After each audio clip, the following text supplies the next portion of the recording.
देखिए आज की क्लास में हम लोग करेंगे मूल अधिकार। ठीक है, इससे पहले 12 से लेकर 17 तक कर लिए थे। आज 18, 19 और आगे देखेंगे। ठीक है, तो मूल अधिकार में 12 में क्या था, एक बार रिकैप ले लेते हैं। परिभाषा था,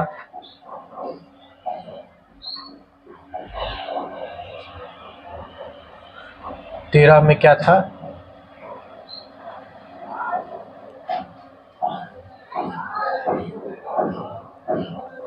अल्पीकरण। 14 में क्या था,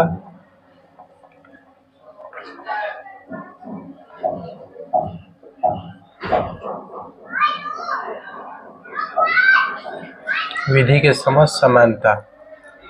15 में क्या था,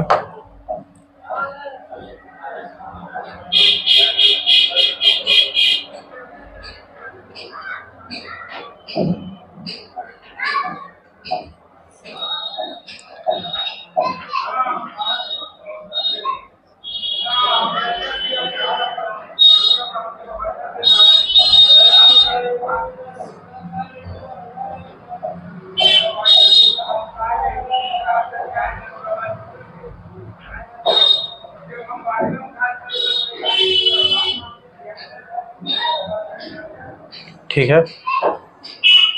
देखिए कल की क्लास में हम लोग कर चुके थे परिभाषा, अल्पीकरण, विधि के समझ समानता, जाति, धर्म, लिंग, जन्म स्थान, लोक नियोजन में समानता, अनटचेबिलिटी का अंत। ठीक है, और इसके बाद अब आर्टिकल 17 तक हो गया। अब आर्टिकल 18 देखते हैं। आर्टिकल 18 में यानी कि अनुच्छेद 18 में लिखा गया है, अनुच्छेद 18 में है कि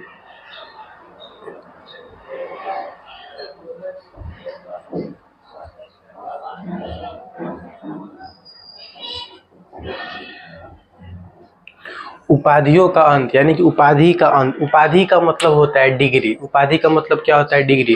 देखिए पहले क्या होता था, जब अंग्रेज रहते थे तो उस समय क्या था कि अंग्रेज अपने लोगों को क्या करते थे, उपाधि देते थे, डिग्री देते थे। इससे इसको क्या किया गया, बंद कर दिया गया। लेकिन जो हम शिक्षा में डिग्री लेते हैं, शिक्षा में डिग्री रख सकते हैं, जैसे दरोगा का हो गया, पुलिस का हो गया, आर्मी का हो गया, इन सब का डिग्री हम लोग रख सकते हैं। अगर हमको विदेश का डिग्री रखना है तो उसके लिए राष्ट्रपति से क्या करना पड़ेगा, परमिशन लेना पड़ेगा। तो 18 तक समझ में आ गया। 12 और 13 जो है, 12 और 13 जो है, देखिए 12 और 13 में तो सिर्फ यही है, परिभाषा है। परिभाषा किस चीज का था, स्टेट का परिभाषा था, कल बताया था अच्छी तरह से। अल्पीकरण, अल्पीकरण कहता है कि एक लिमिट तक होना चाहिए, घूमिए कुछ भी करिए लेकिन एक लिमिट तक। ठीक है, ये सब किस चीज की बात कर रही है, समानता की बात कर रही है। यहाँ तक क्लियर है। अब आइए 18 तक हो गया। अब समझिए 19। 19 में संविधान का रीढ़ कहा जाता है। क्या कहा जाता है, संविधान का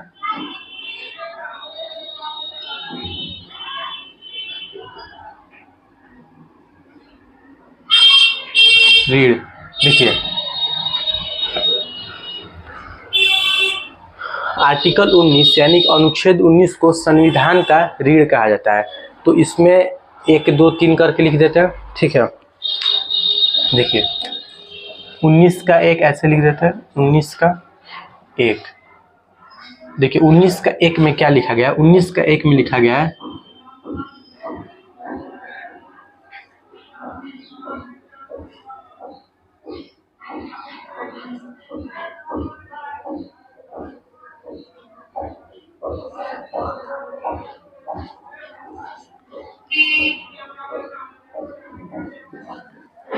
देखिए अभिव्यक्ति की स्वतंत्रता। इसका मतलब हुआ कि हमें यह आज़ादी है कि हम किसी से सवाल कर सकते हैं, किसी से जवाब मांग सकते हैं, हम भाषण दे सकते हैं, हम क्या कर सकते हैं, झंडा लहरा सकते हैं। यानी कि ये सब आज़ादी किस में दिया गया, 19 का 1 में। 19 का 1 में क्या क्या है, झंडा लहराने की आज़ादी है, किसी से सवाल करने की आज़ादी है, किसी से जवाब मांगने की आज़ादी है, किसी से मतलब भाषण देने की आज़ादी है, और मीडिया, ये सब जो है सब 19 के 1 में आते हैं। ठीक है, क्लियर इतना। अब समझिए 19 का 2।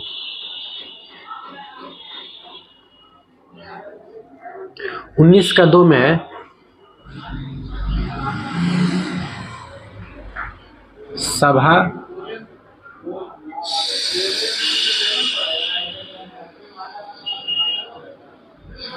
करने का स्वतंत्रता। देखिए, सभा करने की स्वतंत्रता, इसका मतलब हुआ कि हम 10-15 लोगों को बैठाकर एक सभा बना सकते हैं, हम कुछ स्पीच दे सकते हैं, किसी टॉपिक पर हम कुछ बोल सकते हैं।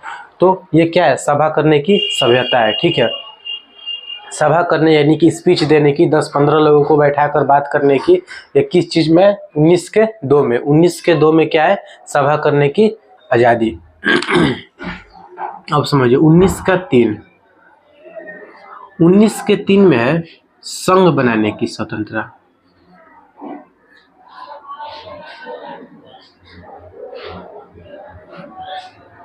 स्वतंत्रता है। ठीक है, देखिए संघ मतलब क्या होता है, यूनिटी, यानी कि हमें आज़ादी है कि हम एक संघ बना सकते हैं, एक यूनिटी बना सकते हैं। ठीक है, तो यूनिटी बनाने की आज़ादी किस में है, 19 के 3 में। 19 के 1 में क्या है, अभिव्यक्ति की स्वतंत्रता, यानी कि हम किसी से सवाल जवाब कर सकते हैं, कुछ मांग सकते हैं, जवाब ले सकते हैं, सवाल पूछ सकते हैं और भाषण दे सकते हैं। मीडिया वो सब किस में आते हैं, अभिव्यक्ति, यानी कि 19 के 1 में ये सब आ गया। 19 के 2 में सभा करने की, यानी कि 10-15 लोगों को एकजुट कर लिया है और कर एक हम अपना स्पीच दे रहे हैं, कुछ भाषण दे रहे हैं, तो ये क्या है, 19 के 2 में आएगा। ठीक है, 19 के 3 में क्या आएगा, संघ बनाने की, यूनिटी बनाने की सब किसमें आती है, स्वतंत्रता किसकी है, 19 के 3 में। ठीक है, अब समझिए 19 के 4 में क्या है, 4 में है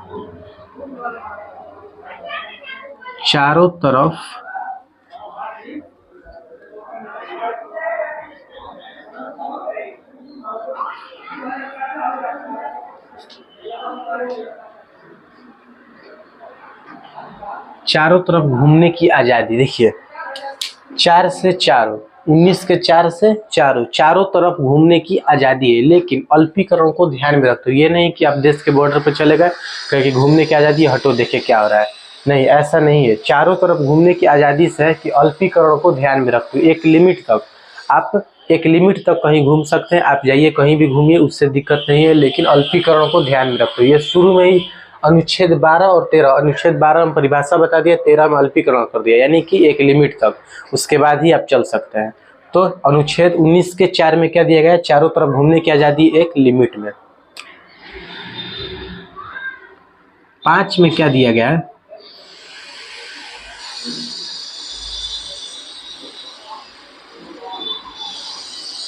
बसने की आज़ादी। इसका मतलब समझिए, मान लीजिए आप मुंबई गए, घूमे मुंबई, अब मुंबई आपको अच्छा लगे तो अब आप वहाँ पर क्या कर सकते हैं, बस सकते हैं। आपके वहाँ पर क्या कर सकते हैं, बसने की आज़ादी है, आप वहाँ पर क्या कर सकते हैं, बस सकते हैं। तो बसने की आज़ादी किस में है, 19 के 5 में। आप समझिए 19 के 6 में क्या है, 19 के 6 में आपको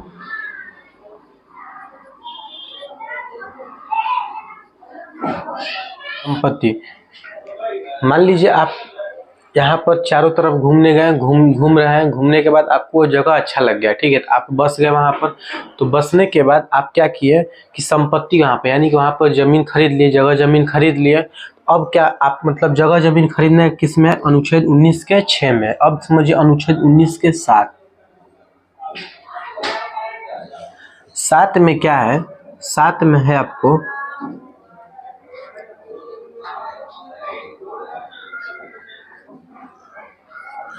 व्यवसाय। ठीक है, इसका मतलब हुआ बिजनेस। मान लीजिए आप जहाँ बस गए, आप वहाँ पर कोई ना कोई तो बिजनेस खोलेंगे ही, तो आप जहाँ पर हैं वहाँ पर बिजनेस खोल सकते हैं। यानी कि आप जहाँ भी गए, मुंबई गए, आप मुंबई में आपको कोई नहीं रोक सकता बिजनेस खोलने के लिए, आप जगह जमीन ले लिए, वहाँ पर बिजनेस खोल सकते हैं। 19 के 7 के हिसाब से आप व्यवसाय भी कर सकते हैं। ठीक है, अब देखिए, अब समझते हैं कि देखिए यहाँ तक तो हो गया।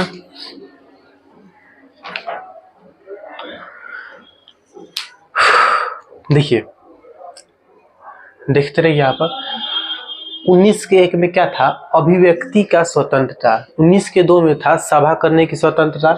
19 के 3 में था संघ बनाने की, और 19 के 4 में था चारों तरफ घूमने की, और 19 के 5 में बसने की आज़ादी, और 19 के 6 में संपत्ति, और 19 के 7 में व्यवसाय। ठीक है, तो इससे क्या होता है कि देखिए संविधान का रीड, इसमें देखिए बहुत सारा हमको आज़ादी मिला है, लेकिन अल्पीकरण को ध्यान में रखते हुए, अल्पीकरण को क्या ध्यान में रखते हुए, देखिए व्यवसाय हो गया ना। अब समझिए, देखिए इन सभी में हमको क्या मिला है, 19 आर्टिकल 19 में यानी कि अनुच्छेद 19 में हमको क्या मिला, सब आज़ादी मिला है, लेकिन अल्पीकरण को ध्यान में रखते हुए। एक बार फिर से रिकैप लेते हैं, उसके बाद एक और बात बताएंगे। देखिए अनुच्छेद 12 में था परिभाषा यानी कि स्टेट था, ठीक है। 12 के बाद हम लोग पढ़े थे 13 में था अल्पीकरण। अल्पीकरण पढ़ लिए, अल्पीकरण का मतलब होता है लिमिट में, कोई भी काम करिए कहीं भी जाइए लेकिन एक लिमिट में। विधि के समझ समानता यानी कि कानून सबके लिए बराबर है, जाति धर्म लिंग में भेदभाव नहीं होना चाहिए। 16 में था लोक नियोजन, सरकारी नौकरी सबके लिए है। 17 में अनटचेबिलिटी का अंत, छुआछूत का अंत। 18 में उपाधि का अंत, आप डिग्री कोई भी ऐसा नहीं ले सकते, शिक्षा ये सब को छोड़कर, रत्न ये सब कर सकते हैं। रत्न आप विदेश का अगर डिग्री लेना चाहेंगे तो आपको राष्ट्रपति से पहले परमिशन लेना पड़ेगा। अब समझिए 19 आर्टिकल 19 में संविधान का रीढ़ कहा जाता है, ठीक है। तो आर्टिकल 19 में 19 का 1 में अभिव्यक्ति का स्वतंत्रता, हम किसी से सवाल करते हैं उसकी स्वतंत्रता इसी में है। किसी से जवाब मांगने की आज़ादी हमको 19 का 1 देता है। अब हम मान लीजिए हमको कहीं भाषण देना है तो 19 का 1 से हम भाषण दे सकते हैं। झंडा लहराने की आज़ादी किस में, 19 का 1 में। ये सब किस में, 19 का 1 में। 19 का 2 में क्या है, 19 का 2 में सभा करने की, यानी कि हम 10-15 लोगों को बैठा लिए, उसमें हम क्या किए, सभा कर लिए। 19 का 3 में है संघ बनाने की आज़ादी है, संघ बना सकते हैं, हम एक यूनिटी बना सकते हैं। 19 के 4 में चारों तरफ घूमने की आज़ादी, लेकिन अल्पीकरण को ध्यान में रखते हुए। 19 के 5 में बसने की आज़ादी, हम जहाँ पर घूमने गए अगर वहाँ पर हमको अच्छा लग गया तो वहाँ पर हम क्या कर सकते हैं, बस सकते हैं। 19 के 6 में संपत्ति खरीदने की आज़ादी है। 19 के 7 में क्या, व्यवसाय।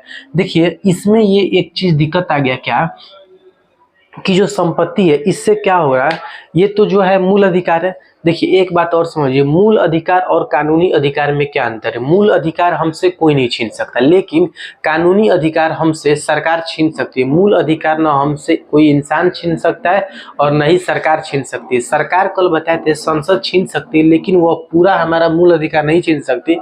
कोई एक, जैसे मान लीजिए किसी एक मूल अधिकार से हमको प्रॉब्लम हो रही है, जनता को प्रॉब्लम हो रही है, तो संसद क्या कर सकती है, उसको हमेशा के लिए खत्म कर सकती है। लेकिन हमसे कोई हमारा मूल अधिकार पूरी तरह से नहीं छीन सकता है, ठीक है। तो मूल अधिकार हमें ना हमसे कोई व्यक्ति छीन सकता है और ना ही सरकार छीन सकती है। लेकिन कानूनी अधिकार जो है हमसे ना कोई व्यक्ति छीन सकता है, लेकिन सरकार जरूर छीन सकती है। तो जो संपत्ति है ये क्या था, ये मूल अधिकार है, यह मूल अधिकार है संपत्ति। तो अब यहाँ पर ये दिक्कत आने लगी कि जैसे हाईवे बनता था पहले तो क्या होता था कि जैसे मान लीजिए अब यहाँ पर क्या हो गया, किसी का जमीन आ गया, संपत्ति आ गया, तो अब क्या होता था कि अब लोग कहते थे कि हमारा ये मूल अधिकार है, हम इसे छोड़ेंगे नहीं, आप क्या करिए, सड़क यहाँ से ले जाइए। अब ऐसा पॉसिबल ही नहीं था, हाईवे सीधे जाता है या फिर ट्रेन का जो पटरी वो भी सीधा ही जाएगा। तो इसमें क्या होता था कि अब यहाँ पर दिक्कत आने लगी कि संपत्ति हमारा है, मूल अधिकार है, आप कैसे छीन लेंगे। अगर मान लीजिए ऐसा होता है भी तो इसका जमीन का जो मालिक है वो कहाँ चल जाता था, कोर्ट में चल जाता था, और कोर्ट में जाता था तो सुप्रीम कोर्ट और हाई कोर्ट कहता था कि हम जो है मूल अधिकार के रक्षक है और इसका यही नियम है कि आप सड़क क्या करिए, घुमा लीजिए। इससे क्या होता था, देश के विकास में रुकावट आती थी। तो मोरारजी देसाई ने 44वां संशोधन कर 44वां संशोधन कर क्या किया, इस नियम को यानी कि मूल अधिकार को, संपत्ति को मूल अधिकार से हटाकर क्या कर दिए, कानूनी अधिकार कर दिए। मूल अधिकार को संपत्ति से हटाकर क्या किए, कानूनी अधिकार कर दिए। किसने किए थे, मोरारजी देसाई। उस टाइम क्या थे, प्रधानमंत्री थे। तो अब क्या हुआ, जब ये कानूनी अधिकार हो गया तो अभी बताए हैं कानूनी अधिकार हमसे कोई व्यक्ति नहीं छीन सकता, लेकिन सरकार जरूर छीन सकती। फिर से एक बार समझिए ध्यान से, देखिए मूल अधिकार और कानूनी अधिकार में यही अंतर है कि मूल अधिकार हमसे कोई नहीं छीन सकता, न सरकार छीन सकती है न कोई व्यक्ति छीन सकता है। सरकार जो कल बताए थे संसद छीन सकती है, लेकिन संसद हमारा मूल अधिकार हमसे छीन नहीं सकती है। मूल अधिकार में से कोई एक ऐसा मूल अधिकार होगा जिससे जनता को क्या होगा, प्रॉब्लम होता होगा, तो बस उस मूल अधिकार को वो खत्म कर सकती है। हमारा हमसे मूल अधिकार कोई नहीं छीन सकता है। 44वां संशोधन कर क्या किए मोरारजी देसाई ने, इसे मूल अधिकार से इसे हटाकर कानूनी अधिकार कर दिए। तो अभी बताएं कानूनी अधिकार सरकार छीन सकती है, तो अब क्या हुआ, यहाँ पर कानूनी अधिकार की वजह से यह संपत्ति अब क्या हुआ, छीनने लगे। तो ऐसा अब हल्ला हो गया कि अब जो सरकार है वो क्या कर रही है कि सबका संपत्ति ले रही है, यानी कि मूल अधिकार सारा हट गया। ऐसा नहीं था, आपका जहाँ जमीन आया है अब वहाँ पर आपको क्या होगा कि आपका उस जमीन का मुआवजा मिलेगा, पैसा मिलेगा। जैसे आपका मान लीजिए 10 लाख का जमीन है तो उसका 20 लाख, 30 लाख, 40 लाख आपको पैसा मिलता है। ठीक है, यहाँ पर मूल अधिकार हो गया, समझ में आ गया ना। मूल अधिकार और कानूनी अधिकार में क्या अंतर है, यही था।